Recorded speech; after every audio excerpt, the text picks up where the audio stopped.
Hi, I'm Stuart Hill. This is a video about how Shetland will be better off outside the UK, but it also has wider connotations. I'll be putting Shetland into a wider context and looking at how governments and the bankers and corporations that control them affect our lives.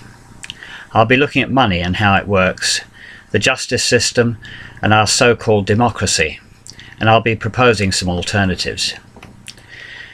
It's my belief that something better is possible, if not essential, that we cannot continue careering down a path of constant unsustainable growth and destruction. It's also my long-held belief that change, when it happens, will come at such a speed that it'll take us all by surprise. It's my intention to be part of that change to the best of my ability. I've spent the past 12 years delving into Shetland's history and finding there's no actual solid basis for the contention that Shetland is part of Scotland. It's just a long-held and well-protected presumption, but only a presumption, by those who have vested interests here and who want to profit at Shetland's expense. They include the administrations in Scotland and the UK, as well as companies and individuals in Shetland itself. For them, it's essential that the lid is kept on. The question, is Shetland part of Scotland, cannot be allowed to be asked. You can find more details at www.sovereignshetland.com, including the lengths to which the judiciary are prepared to go in order to avoid answering the question. It's simply too politically sensitive and there's too much at stake. Although much of what I'm saying is particular to Shetland, much of it has application throughout the world. Shetland's unique history as the first of the colonies gives it a legal route to decide its own destiny. But when the establishment closes ranks to protect their position, it's up to the people themselves to show their will. As an Englishman, I'm an outsider in this community, and it's not my place to tell anyone what to do. All I can do is show that there is an alternative, that there need be no fear about taking it, and why it's something worth pursuing. My object is to show how a fair society can be built, but first we have to open our eyes to what we currently have. The iron fist is thinly veiled by the velvet glove. We think we live in a benevolent democracy, that we're free, but the reality is somewhat different. The relationship between governments and the corporations that control them on the one hand and the people on the other is akin to that of a farmer and his stock. We need to be housed, fed, watered and kept happy, but in such a way that profit can be maximised. It's essential for us to be distracted, that fear is instilled and we're made to feel dependent, so we actually ask for our freedoms to be restricted for our own benefit. No man is more securely imprisoned than he who doesn't know it. I've discovered to my cost that the judiciary will stop at nothing to protect the status quo. I've been confined to police cells and even jail when simply challenging the court's jurisdiction by asking, is Shetland part of Scotland? Judges at every level have broken the law in their efforts to avoid facing the issue. A fair justice system is fundamental to any just society, but we don't have one. This is not just a UK problem, it's worldwide. We elect a government to perform our wishes, but bankers and corporations control government. Whoever we elect has to play by their rules. Here's a couple of quotes. Give me control over a nation's money supply and I care not who makes its laws. That's Amschel Mayor Rothschild. And another one. The modern banking system manufactures money out of nothing. The process is perhaps the most astounding piece of sleight of hand that was ever invented. Banking was conceived in inequity and born in sin, but if you want to continue to be the slaves of the bankers and pay the costs of your own slavery, then let bankers continue to create money and control credit. That was Josiah Charles Stamp, President of the Bank of England in the 1920s and the second richest man in Great Britain at that time. As I said, bankers and corporations control governments. They control us. They're the means by which 2% of the population of the world now own over half of its wealth, and 10% own 85% of its wealth. These are UN figures. The mechanism by which they've done this is usury. The normal dictionary definition of usury is exorbitant interest. I prefer the biblical definition of any interest. When you take out a bank loan, the bank simply plucks the money out of the air and expects you to pay it back with interest. That's why we need constant growth in the economy. Banks decide the cycle of boom and bust, first making credit easy to obtain so people take on mortgages, spend and live beyond their means, and then restricting it so they default and the bank takes the house or the goods. On a larger scale, banks, which of course are private institutions, own the national debt. They own the country. Although the government could, if it wanted, issue its own currency, the banks have us in a stranglehold. The government is tied. And coming down to a local level, so is the Shetland Islands Council, as an organ of the Scottish Government. For us to keep paying, they all need to keep up the pretence that Shetland is part of Scotland. We're all suffering from these austerity cuts. But Shetland is a prosperous place. Is austerity anything to do with us? Are we responsible for the actions of some greedy bankers getting themselves into trouble gambling? Was it our responsibility to bail them out? And having bailed them out, to keep paying them billions in quantitative easing? There must be a better way. Here's some figures. In Shetland, when we've paid all our direct and indirect taxes and got back all the grants and subsidies we need to run this society, there's £76 million per year left in the UK Treasury to pay towards illegal wars, MPs' expenses, high-speed trains and so on. In other words, Shetland subsidises the UK by £76 million per year. Shetland has a balance of payments surplus of £131 million per year with the rest of the world. These are 2011 figures. They're probably higher by now. And none of them includes North Sea oil. There's no doubt that Shetland can stand on its own feet financially. Not paying UK taxes would mean no, or at least very low, income tax. Half-price petrol and diesel because we wouldn't have to pay fuel duty. There'd be no 20% added to the cost of goods and services for VAT. Other advantages would include fair money, fair democracy and fair justice, and I'll come on to these in a minute.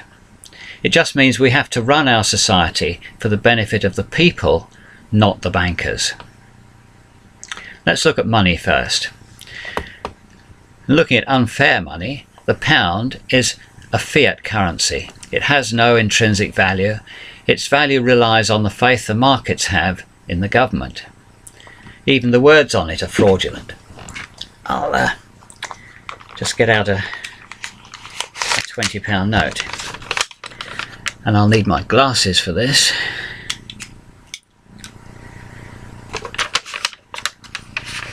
On the note it says, the Royal Bank of Scotland, this is a Scottish note.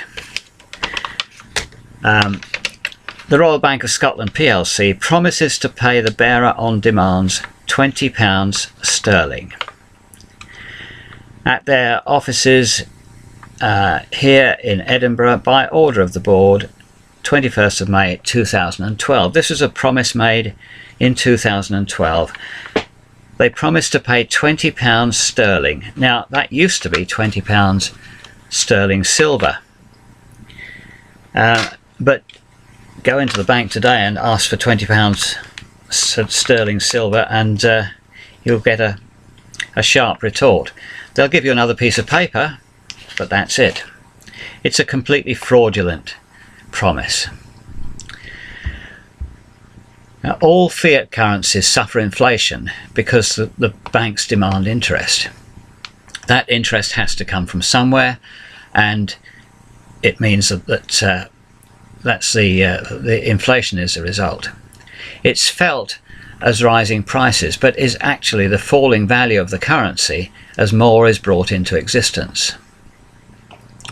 So a fair money system would be a currency backed by something of value. It makes sense to back it with things you want to buy with it, commodities. A currency backed by commodities means no inflation. Usury means that wealth gets concentrated in the hands of those who have money and make no contribution to the society. On the other hand, negative interest, which is called demurrage, discourages hoarding and keeps the money doing its proper job in circulation. The demurrage helps towards the running of the society. It's like a tax on the money in circulation.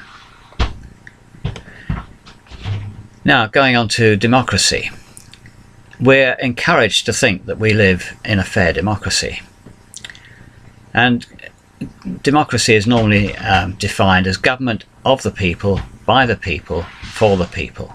But we actually live in a plutocracy, government of the people, by an elite, for an elite. Think of yourself as being farmed. As long as you have shelter, food, water and are kept amused, you'll not complain and will accept that most of what you produce is taken from you. A fair democracy. Our current system fails because of time. If you remove the delay between casting your vote and casting the next one, the problem is solved. The problems happen between elections when our elected representatives, no matter how well-meaning before, find their hands tied if they don't toe the official line. SNS democracy solves this by having a continuous voting system. Votes cast remain with the candidate until they're taken away. The candidate with the most votes always occupies the office.